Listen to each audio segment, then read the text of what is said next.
Oh là là, mais quelle tranquillité quand on arrête de se dire que notre enfant nous cherche. En fait, peut-être qu'il nous cherche pour les bonnes raisons. Il cherche notre attention.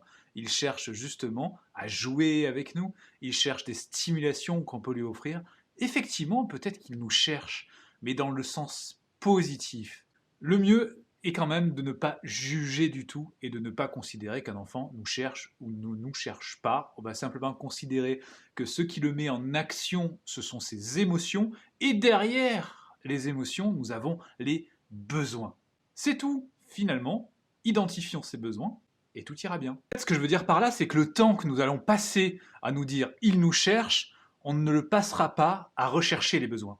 En fait, ça va nous bloquer. Au contraire, nous allons ressentir des émotions très désagréables et même de la colère. Et cette colère va nous empêcher, nous en tant qu'adultes, de pouvoir réfléchir et nous connecter à notre enfant, parce que ce sont des fonctions inhérentes à cette partie de notre cerveau qui, elle, se déconnecte quand nous ressentons une grosse colère, notamment.